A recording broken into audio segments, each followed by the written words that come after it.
How does a 15-year-old kid storm pros like Yatoro with his Faceless Void? In this video, I'll show you how Butterfly, formerly known as Satanic, reached rank 6, beating some of the best players in the world.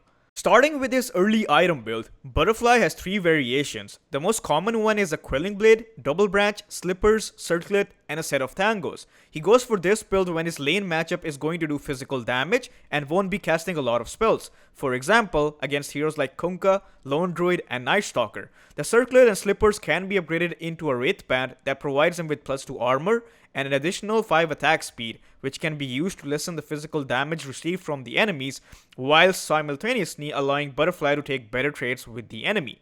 If he's in a lane where the enemy's main source of damage is spells and he won't be able to trade with them, he goes for the mixed item build, which is a Quelling Blade, Magic Stick, a Branch, Circlet, and a set of Tangos. For example, heroes like Darkshare and Brewmaster. Since he doesn't need armor in these type of lanes, he can skip the Wraith Band, which allows him to get a quicker timing on Treads and Mask of Madness. In most cases, he does not upgrade the stick into a wand in this variation. He goes for the third variation, which is a Quelling Blade, Double Branch, Fairy Fire, Magic Stick, specifically only when he's against Bristleback. In this case, he will be getting a lot of stick charges, so he wants to rush the magic wand to benefit from it. If he goes mixed build against Bristleback, it will take a longer time to upgrade the magic stick into a magic wand, as he will have to buy an additional branch. Void is the second most picked carry on Dota 2 Pro Tracker. He counters most of the meta picks like Nature's Prophet, Weaver, Spectre, and Bristleback. Void is the best skilling carry in the game, and in a meta where the average game time is long, he benefits from it. He possesses a strong teamfight ability, and if he's against foes that don't have catch, he becomes a menace. I'll go over when Void is a good pick later on in this video. Butterfly never prioritizes fighting for the bounty rune. Void is a hero who doesn't offer significant damage from his spells at level 1, and neither does he offer any catch, so it makes sense not to try to fight the enemy. He only tries to get his own bounty, and that's about it. In the laning phase, his laning approach is aggressive and defensive according to the scenario. Void can lane against almost any matchup thanks to his Time Walk. Butterfly plays to secure last hits at level 1 and doesn't try to be aggressive on the enemy. It is important to understand that Void can pose a threat only after he gets Time Dilation, and level 2 is when that happens. Butterfly's primary focus on the lane is to secure as many last hits as possible, as Void is not an innate farmer and requires levels plus items to be able to jungle later on. An important thing Butterfly does in his laning phase to sustain himself is that anytime the enemy uses a high damage nuke, he instantly uses Time Walk to remove the damage. This is important because, as discussed before, Void cannot farm jungle, and if he has low HP in the lane, he will be forced to go away from the lane at an early stage. Butterfly always skills Time Dilation at level 2. This spell is important because it can be used to kill the enemy in the lane. Time Dilation provides Void with DPS and slow. Combined with Blood Grenade and slows or damage from your support hero, it is easy to secure kills in the lane.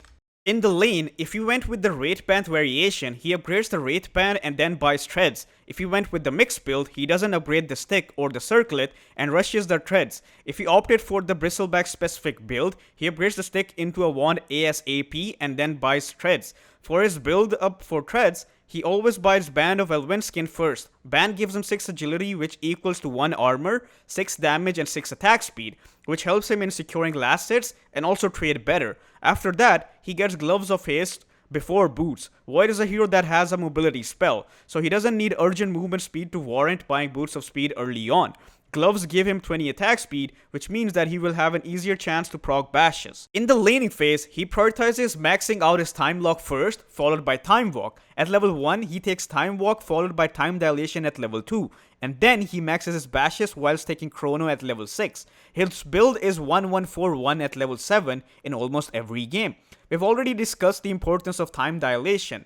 Now coming to the reasoning behind maxing Time Lock first. Time Lock's chance to proc increases by 4% on every level, and the damage increases by 5. Since it will proc more often if it's maxed out, that means that Void farms faster. Not only that, with Mask of Madness, it allows Void to solo kill most heroes inside Chrono. Even as a Void with Chrono, Butterfly's default mode is farming. This does not mean that he refuses to use Chrono and just AFK farms. This means that he prioritizes farming throughout the game, and if he sees an opportunity to use Chrono somewhere, he does that. This makes the whole process natural. All high rank players do something similar because as a Void with Chrono off cooldown, if you're constantly moving around the map, trying to find someone to Chrono, you will be wasting a lot of time, which can be used to scale better. It is crucial to remember that Void is the best scaling carry and is not a one-trick pony like most people think. He is still a strong hero even without Chrono if he has items.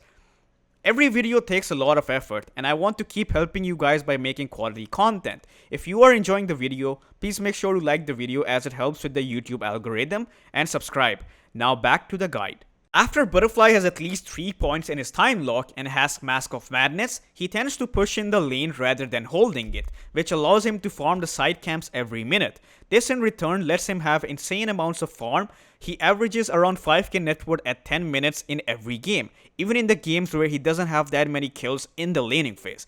This is only possible due to the combination of his laning mechanics, the ability to push in the wave and consistently farm the side camps in the lane.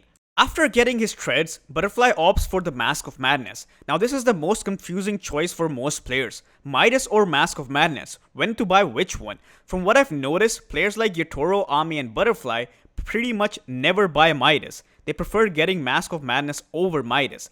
The upside of Mask of Madness is that it allows Void to farm the jungle fast, sustain in the lane, and allows him to solo kill foes. The downside in comparison to Midas is the XP gain. Void scales really well with levels thanks to his absurd talents at levels 15, 20, and 25. So what does Butterfly do to cover up for the level problem by not going Midas? Since he's going to farm the jungle much faster, it helps in getting the Maelstrom faster, which means faster wave clear, which means decent XP gain. The fastest way to get experience is to kill heroes. Butterfly doesn't hesitate to use Chrono on supports early on in the game. It is the easiest to kill supports inside the Chrono, so he makes up for the XP by using Chrono to kill anything he can rather than using it for a big team fight.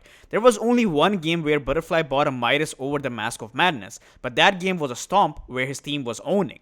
After Mask of Madness, Butterfly buys Maelstrom. This is his default build in every single game. Treads, Mask of Madness, and Maelstrom. From what I've noticed, Butterfly always has insane amounts of farm on Void. The reason behind this is that he is using Void's mobility to its maximum.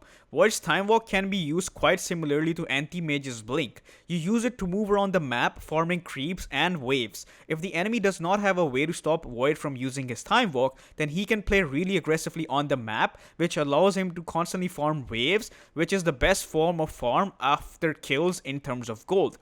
Things which can stop Void from using his Time Walk can be silences, roots, and stuns. In some games, the enemy just won't have any of these. Those are the dream Void games, but that will be very rare.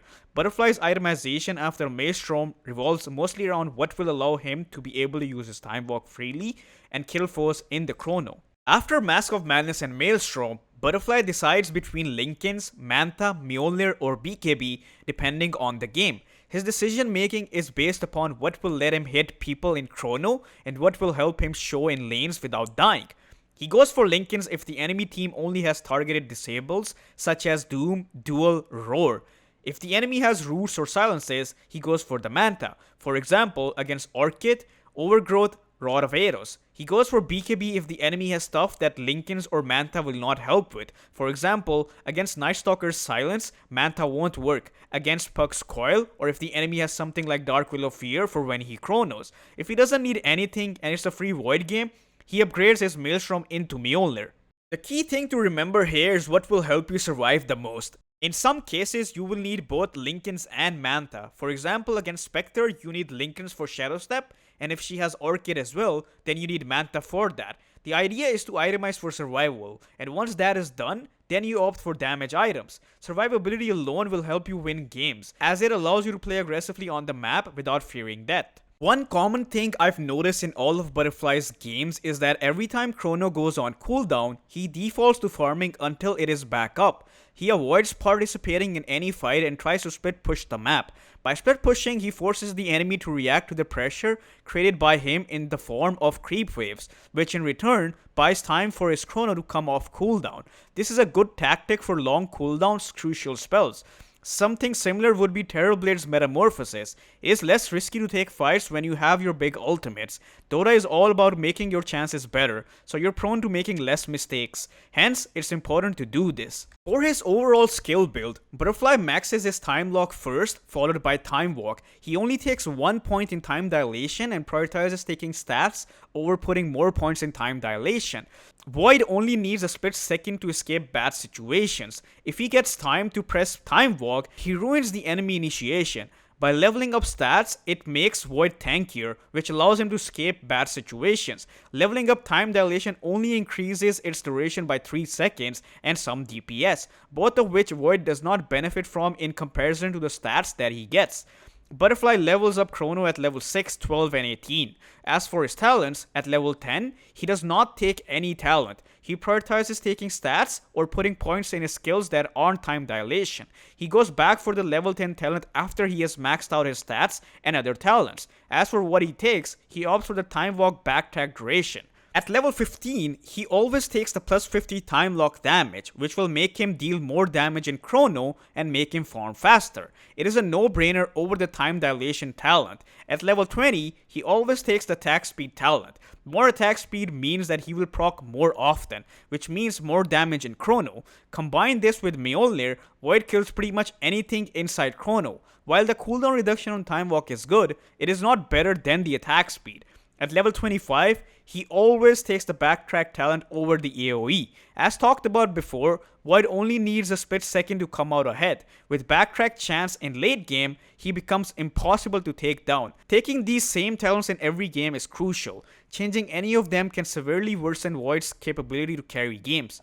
In terms of joining early fights, Butterfly always tries to join fights as long as he has Chrono and the damage required. Joining fights means that he isn't the one to start them, hence not being the first one to initiate.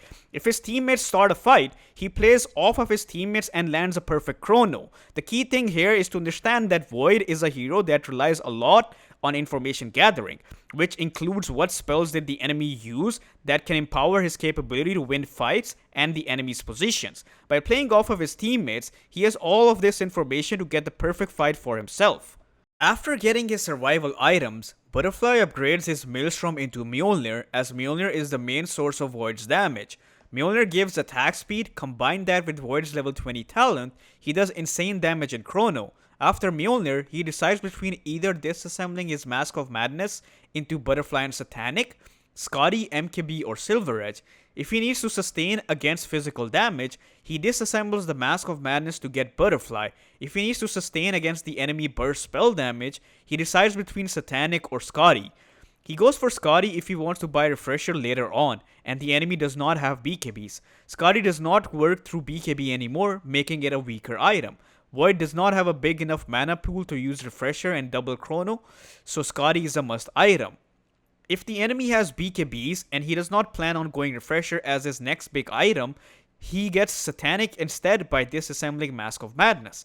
If the enemy has Evasion, he opts for the MKB, for example against PA or Brewmaster. If Break is required, then he goes for Silver Edge. Some other situational items that he buys later on in the game, like Nullifier, depend upon what kind of items or heroes the enemy has. If they have heroes that can be in ethereal form, like Necro and Pugna, or they have Aeon Discs, then he buys Nullifier. Butterfly doesn't opt for Void Shard in every game. In some rare situations, he opts for it. For example, against Murta, it is good because it can be used for mind games. Void's Shard allows him to time walk in and then come back. It can be used to bait out spells. For example, if Void time walks into a Murta, she will most likely press her ultimate as she fears getting chronoed. With Void Shard, you can come back to your original location.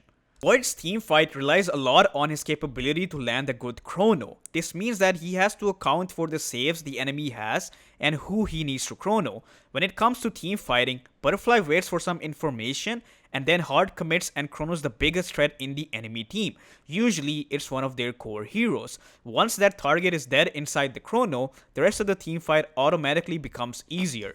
When it comes to drafting Void in a game, there are 3 things that you should consider. This includes how much catch the enemy has, what kind of saves the enemy has, and what kind of damage your teammates have inside the chrono.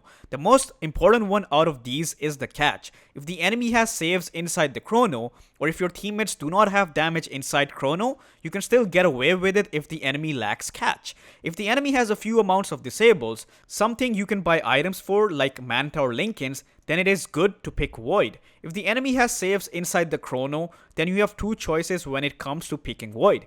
You either don't rely on chrono and become a right-clicking beast, which requires the enemy to not have ways to stop you from using Time Walk, or you wait for the save spells to be used and then use chrono. If your team does not have damage in chrono, it is still fine to pick Void because you will eventually do damage in the chrono by yourself after you hit level 20 and have Mjolnir. Having external damage just makes the game easier as a Void.